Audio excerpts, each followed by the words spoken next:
aquela questão ali. Tudo bem, pessoal? Então vamos começar, então. Espero que todos prestem atenção. Eu estou gravando aqui a aula, tá? Então, como a professora Letícia falou, isso vai estar disponível depois no YouTube, tá bem? Em relação à prova, pessoal, de uma maneira geral, muita gente foi bem, né? Grande parte gabaritaram, né? Muita gente tirou 6 na prova. Fiquei um pouco surpreso que algumas pessoas tiraram notas baixas, né? Tivemos algumas pessoas que tiraram 12, acertaram 2 questões, acertaram 4. Então eu quero discutir com vocês todas elas. E se ficar qualquer dúvida, vocês podem me perguntar aqui pelo chat mesmo, tá? Como vocês estão me dando bom dia aqui, bom dia a todos, inclusive. Ou, se quiserem, obviamente, abrir o microfone aí e perguntar, podem perguntar. Não precisam mostrar a cara de vocês de pijama aí, tá bom? Mas podem me perguntar, não tem problema nenhum. Então, em relação à nossa prova, a primeira questão, né, se todos vocês se recordam, foram as 2 primeiras, na verdade, foram 2 questões onde a gente abordou o exame de corpo de delito, né? Então, eu vou ler a primeira questão aqui. A perícia médico-legal é um importante exame com finalidade de elucidar um fato. Muito bem. Um tipo de exame comumente realizado na área é o exame de corpo de delito.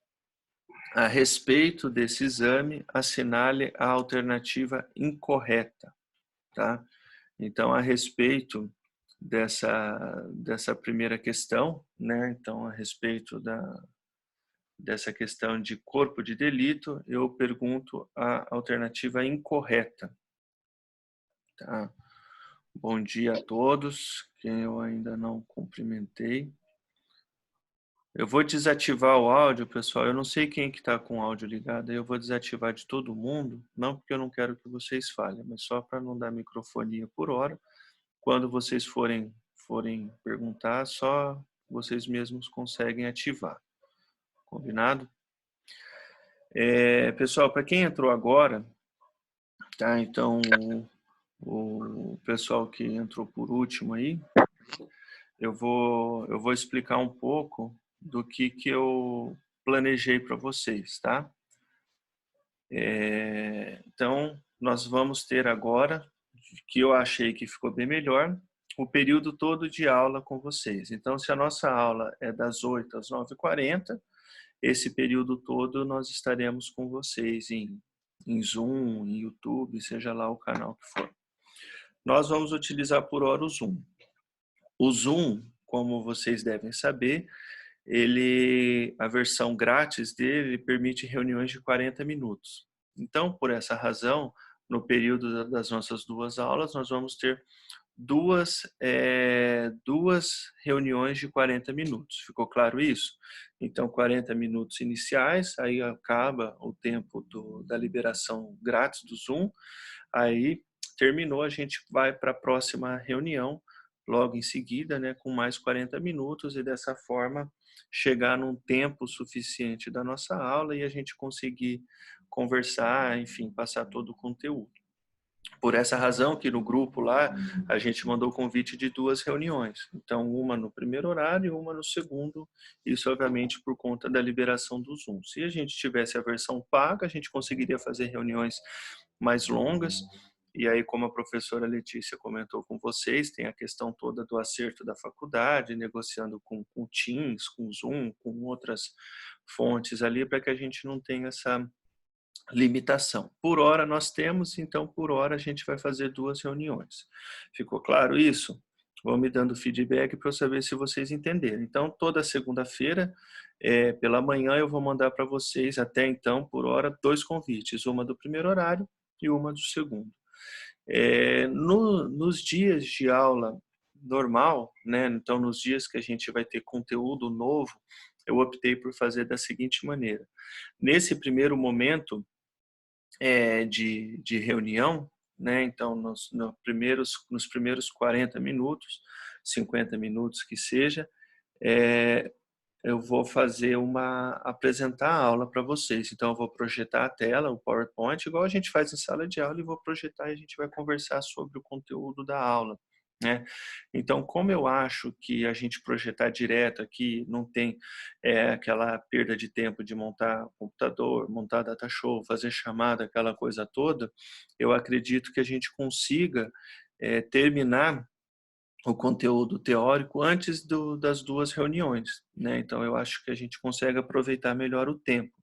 Então, se tudo seguir como eu imagino, nesse primeiro horário, na primeira reunião, a gente conclui a apresentação dos slides, do conteúdo novo, e aí a gente utiliza o segundo momento, a segunda reunião, ou para terminar, se eventualmente não conseguir terminar os slides, e para discutir. Tá? Vocês vão ver que alguns professores podem passar atividades, não necessariamente vai ficar online nesse período aí, conversando como aula, mas enfim, a questão é que todo o tempo vai ser aproveitado. Eu optei por aproveitar assim. Então, no primeiro horário eu passo os slides, no segundo horário a gente vai discutir, tirar dúvidas e tudo isso a respeito da aula, tá certo? Hoje, como eu falei para vocês, hoje é uma aula típica, né? Porque hoje a gente vai fazer a correção comentada da prova, eu vou projetar os slides, tudo. Então, hoje, possivelmente, a gente vai terminar a correção da prova nesse primeiro momento. E aí, na segunda reunião, a gente vai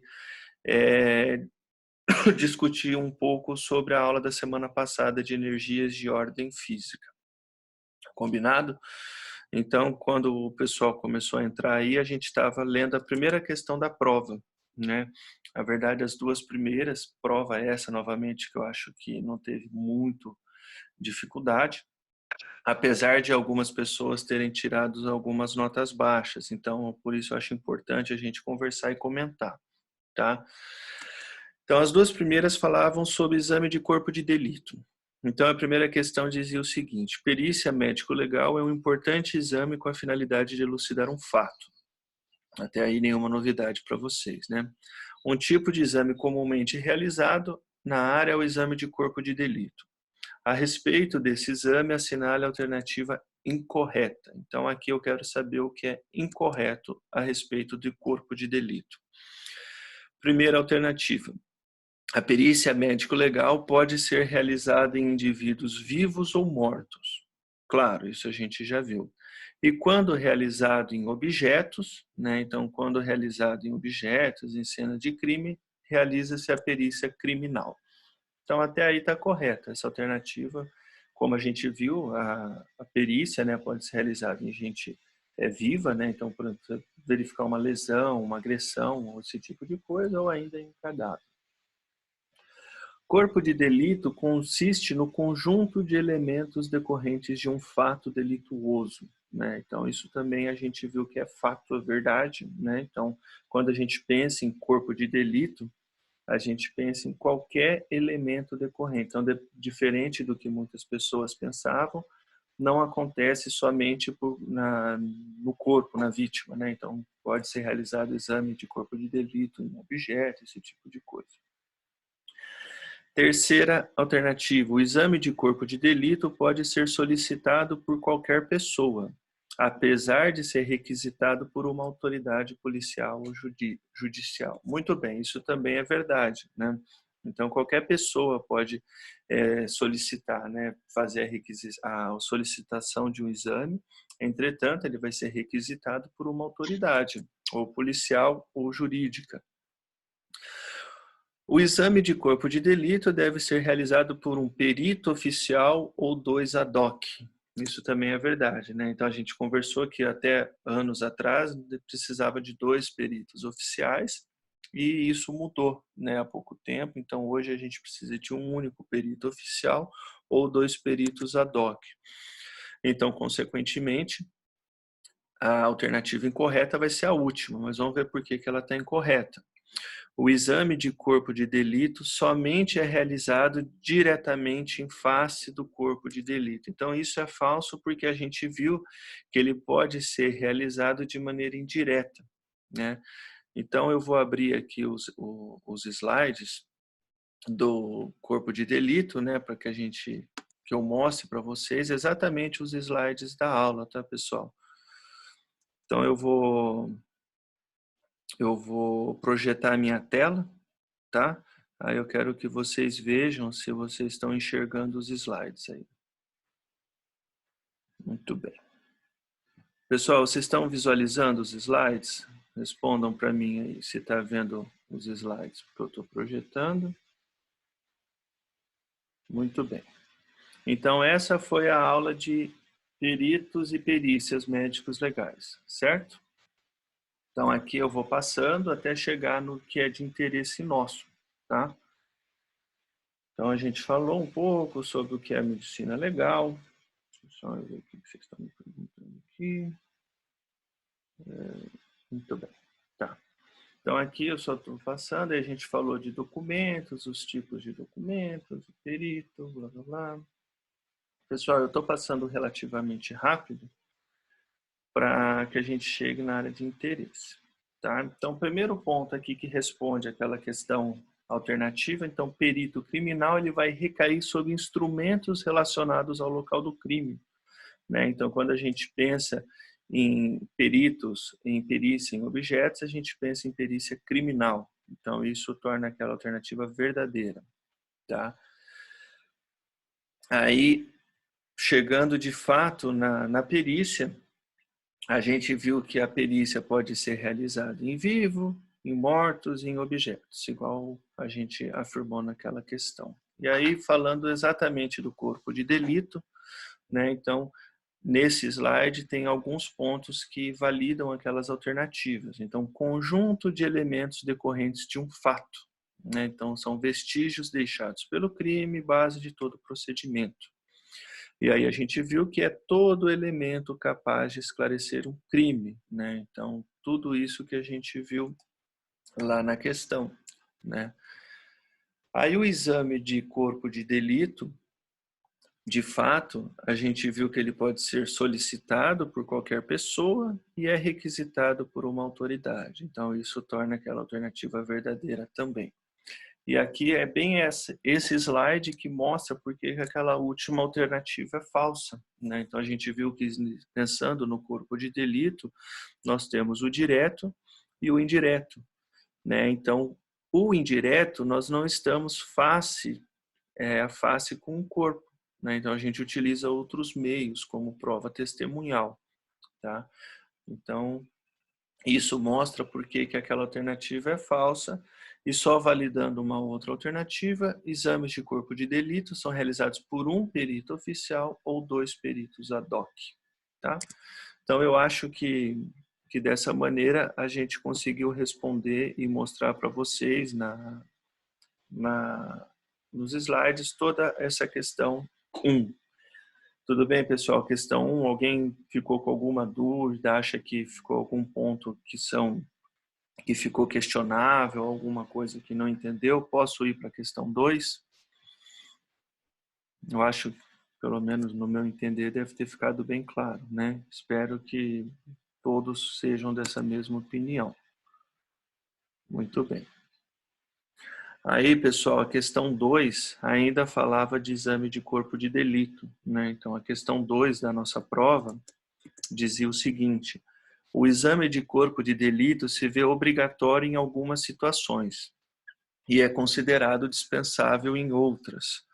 Então, de acordo com as diferentes situações dentro da medicina legal, assinale a alternativa correta. Então, aqui basicamente a gente está analisando diferentes situações onde o exame de corpo de delito se vê dispensável ou não, tá? Aqui nessa questão, se vocês se recordam, eu cobrei uma pegadinha que eu falei para vocês que eu ia cobrar, que sempre cai em concurso, que é a questão de acidentes automobilísticos.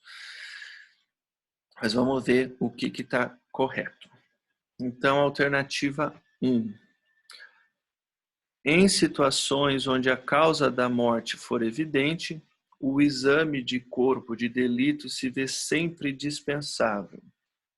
Tá? Então, a gente conversou que em algumas situações onde a causa da morte é evidente, o exame de corpo de delito se vê dispensável. Mas por que essa alternativa não é a verdadeira, não é a correta? Por conta daquela palavra sempre dispensável, né?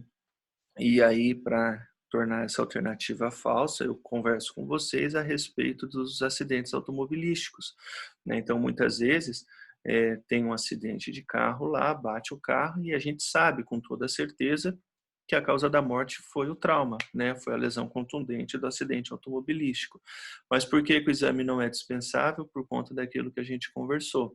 O motorista, muitas vezes, precisa fazer, né, na verdade sempre faz o exame para ver o quê? Se ele não está sob efeito de álcool, efeito de drogas. Então, por mais que muitas vezes a causa da morte é evidente, o exame de corpo de delito não se vê sempre dispensável. Então, isso é incorreto. Alternativa 2. Nos casos de morte violenta, como afogamento ou envenenamento,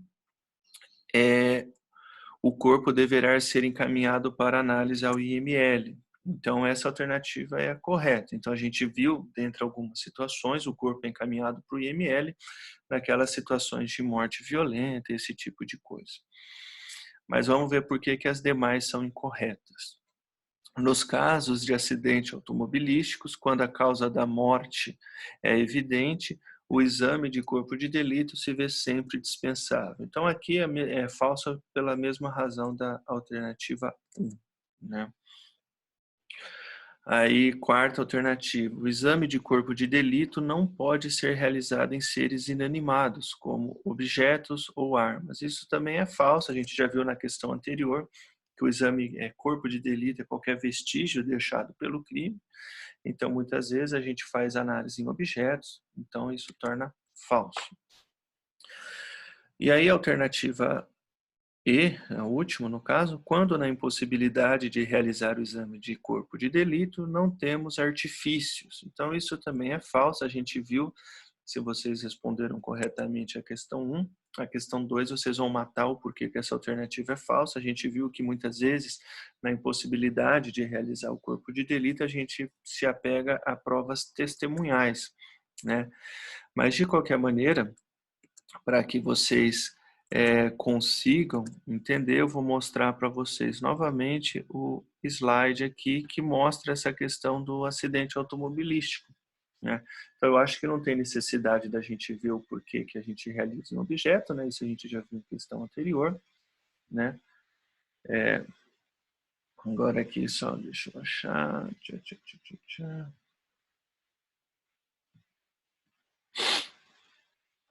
Aqui, né? Então, exame de corpo de delito, como a gente viu, quando a causa da morte for evidente, não houver infração penal, muitas vezes a gente se torna dispensável. Entretanto, aqui, pessoal, no slide, a gente conversou a diferença entre passageiro e motorista no acidente automobilístico, né? Então, no acidente automobilístico, ainda falei para vocês que é uma pegadinha que sempre cai, o motorista não se vê dispensável do exame de corpo de delito, tá? E aí aqui a questão do IML, como a gente conversou, aquelas mortes de causa violenta, como afogamento e envenenamento, o corpo ele vai ser encaminhado para o IML, tal qual eu falei para vocês no slide. Tudo bem, pessoal? Questão 2, alguém ficou com alguma dúvida? Eu acho que também ficou bem claro, né? Se alguém tiver dúvida, pode me perguntar aí. Apareceu como Bruno Lopes.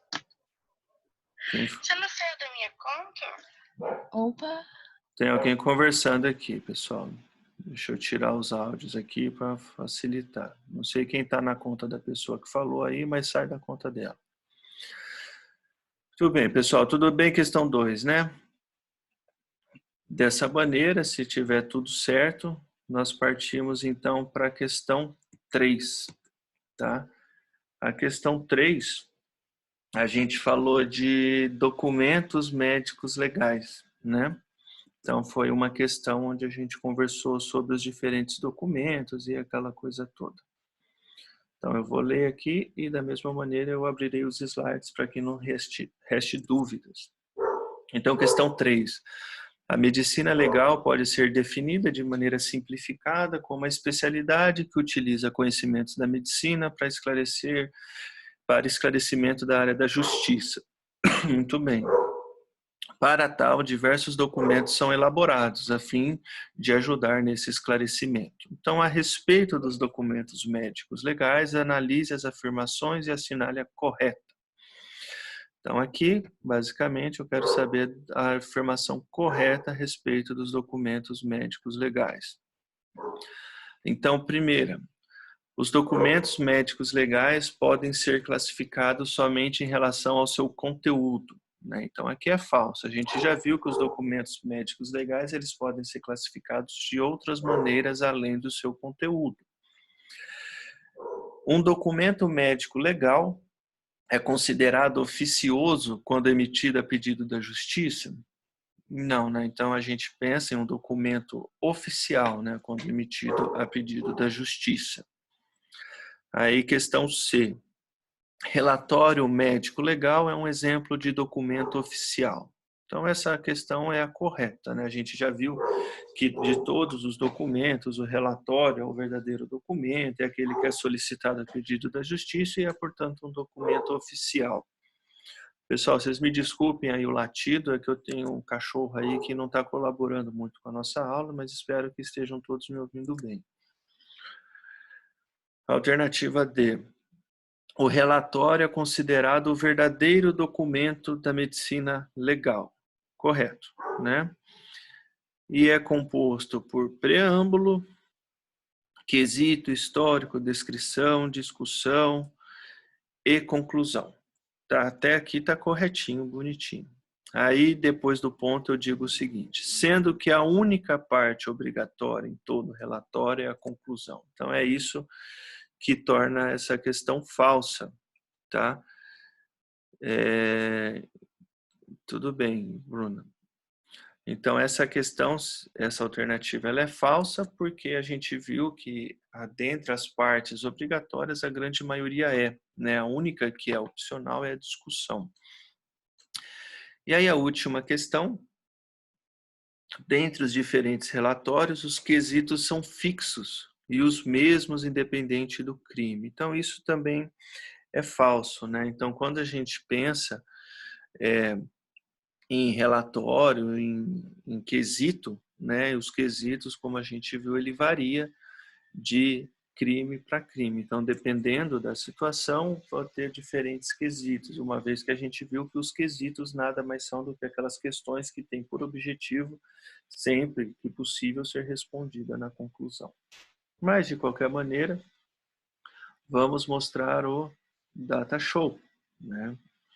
Então, olhem lá. Então, a aula de documentos médicos legais foi essa aula que foi junto com o histórico, como eu falei, apesar de eu achar uma coisa bem interessante, eu não cobrei na prova, então dessa maneira eu vou passar por aqui.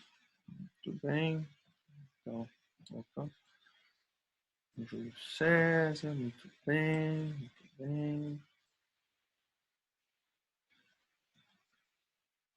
Opa. Aí aqui a gente entra em documentos, né? Então a gente viu que os documentos médicos legais eles podem ser classificados em relação à procedência, finalidade e conteúdo. Então isso torna aquela questão falsa.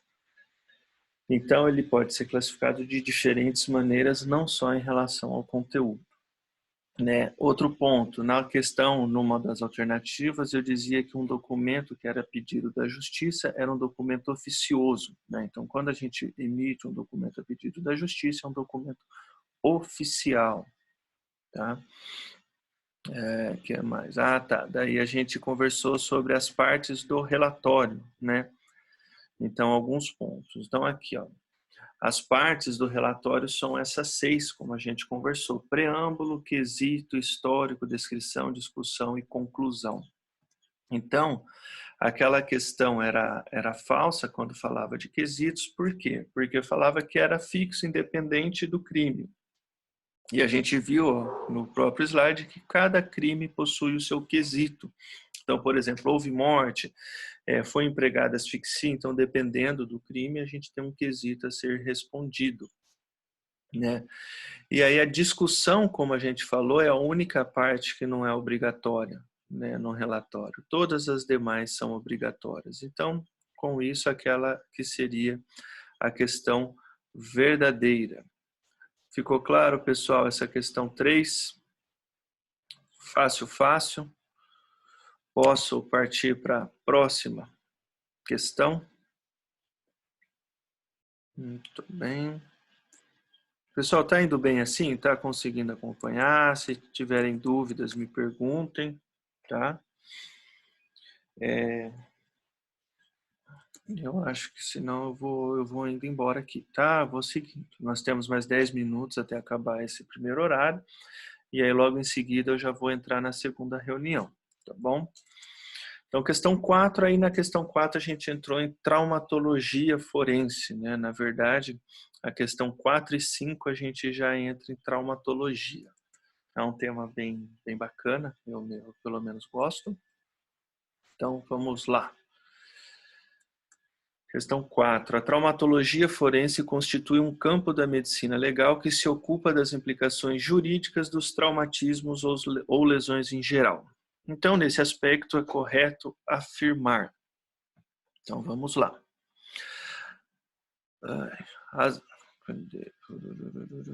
Deixa eu ler aqui a primeira questão. Então, alternativa 1. Deixa eu só chegar aqui. Os instrumentos pérfuro-contundentes produzem lesões por pressão intensa nos tecidos, em geral com perfuração e secção. As lesões apresentam fundo irregular com integridade de vasos e nervos no fundo da lesão. Então, por que essa alternativa é falsa? Essa alternativa ela é falsa porque a gente já conversou que as lesões pérfuro-contundentes, né, são aquelas oriundas causadas por arma de fogo. Então, esse tipo de lesão a gente não vê integridade de vasos e nervos, né? Muito pelo contrário, né? Ela arrebenta com bastante estrago essas vasos e nervos. Alternativa B.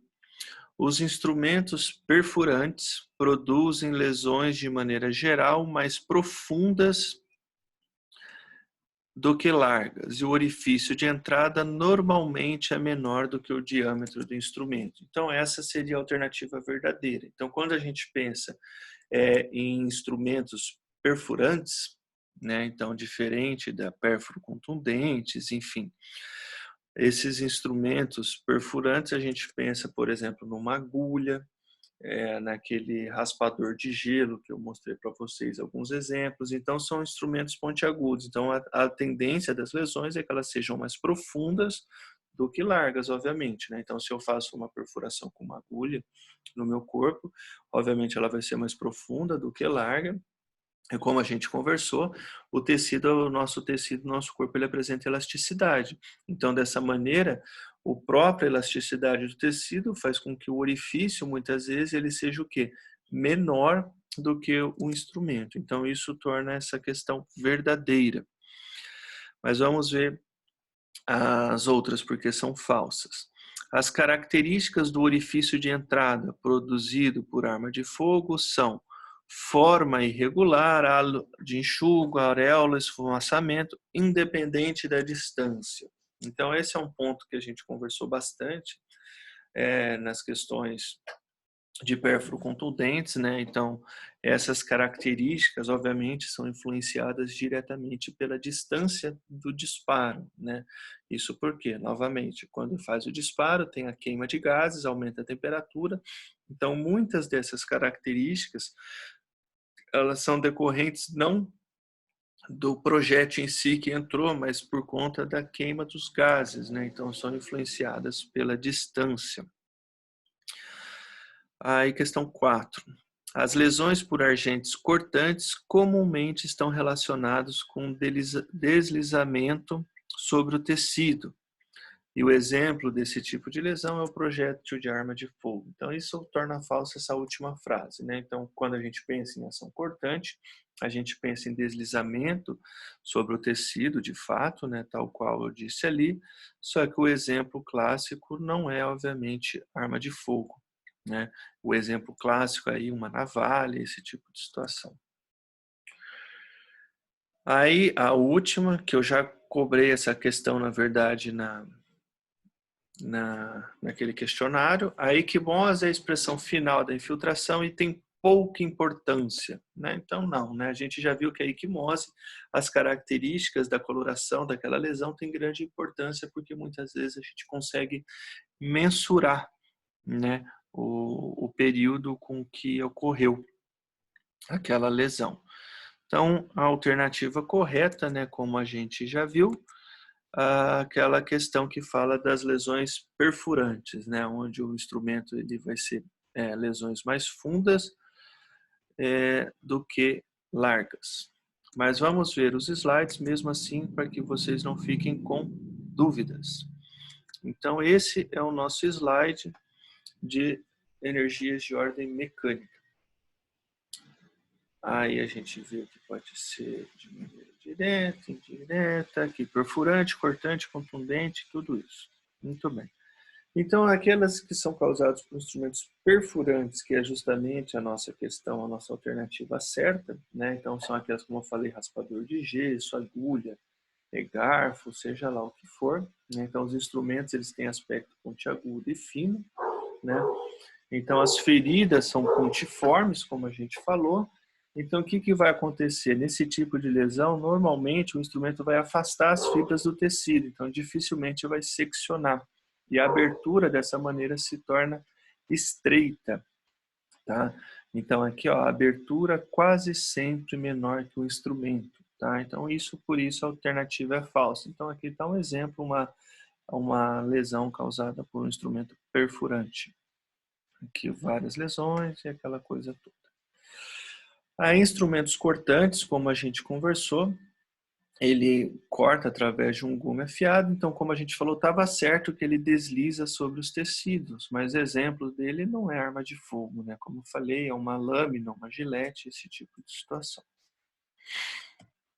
Aí, aqui alguns exemplos. Aí, em relação à equimose, como eu falei, só para mostrar para vocês que ela é falsa, aquela alternativa, por quê? Porque a tonalidade, né, então a coloração daquela equimose, daquela lesão é de grande importância, porque muitas vezes a gente consegue mensurar o tempo, né? Então, se é uma coloração vermelha, roxa, azul, verde, amarela, muitas vezes a gente consegue mensurar quanto tempo que foi. Ficou claro, pessoal? Então, dessa maneira, a gente responde a questão 4. Alguém ficou com alguma dúvida? Posso ir para a próxima? Está indo certinho aí? Se ninguém tem dúvidas, nós vamos para a questão 5. Né? Então, a questão 5, como a gente viu, é também uma questão de traumatologia. Então, diz o seguinte: uma mordedura pode ser avaliada tanto na pele humana quanto em objetos ou alimentos. E nesse tipo de lesão, cada marca deixada pela mordida corresponde a cada elemento dentário. Muito bem. Então, até aqui, obviamente, está certo, né? Só estou dando uma introdução para a questão. Aí diz o seguinte: lesões por mordedura são lesões do tipo, né? Então, aquele tipo de lesões causadas por mordedura são do tipo cortante, perfurante, contundente, corto contundente ou pérfuro contundente. Então, pessoal, lesões por mordedura, como a gente viu, são lesões do tipo corto contundente, né? Então, a alternativa correta para essa questão seria aquela que diz que é corto contundente. De qualquer maneira, mostrarei para vocês novamente o slide aqui, né? Então, se vocês acompanharem os slides, vocês vão ver que quando a gente chega em lesões contundentes, né, que são essas ao final, a gente pensa naqueles instrumentos que, mesmo sendo portador de gume, são influenciadas pela ação, né? E os principais exemplos que eu mostrei para vocês, a unha, os dentes, as lesões causadas por mordedura, né? E eu falei tanto disso que muitas vezes eu ainda falei só no final da aula um pouco só sobre mordeduras, né?